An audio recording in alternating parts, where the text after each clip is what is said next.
US President Donald Trump said quite bluntly just a day after American special forces captured Venezuelan President Nicolas Maduro and his wife Cecilia Flores in a swift overnight operation in Caracas.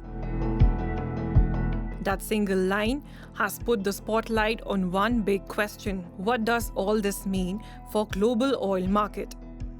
At first glance, Venezuela should matter enormously. The country holds around 17% of the world's proven oil reserves, the largest anywhere on the planet.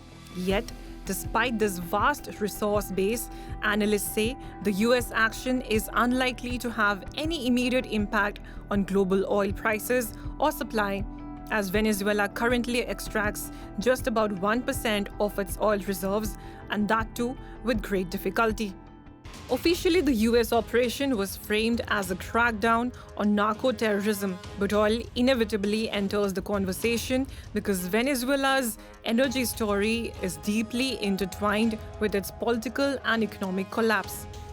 The key issue lies in the type of oil Venezuela has. Unlike Gulf nations that produce lighter, easier to refine crude, Venezuela's reserves are dominated by heavy and extra heavy oil. This kind of crude is thick, sticky, and far more expensive to extract and refine. It requires advanced technology, specialized refineries, and heavy investment, all of which Venezuela has lacked for years.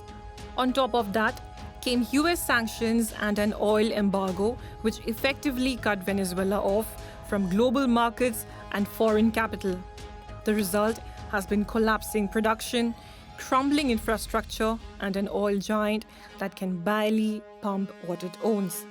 Because of these structural problems, heavy crude, limited refining capacity, and long-standing sanctions, analysts say even a major political shock in Venezuela will not disrupt global oil markets in the short term.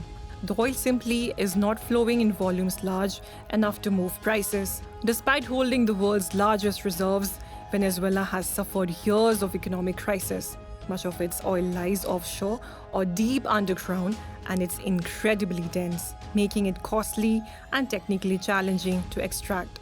Without sustained investment and access to technology, those reserves remain largely locked underground.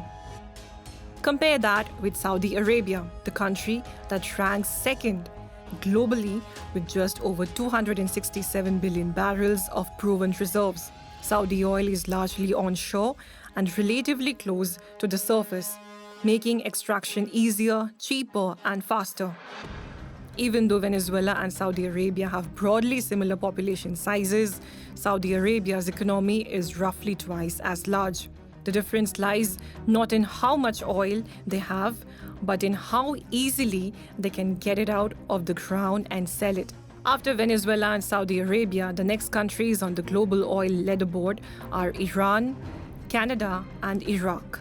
All major players, but each with very different production realities and constraints. So what happens next for Venezuela's oil?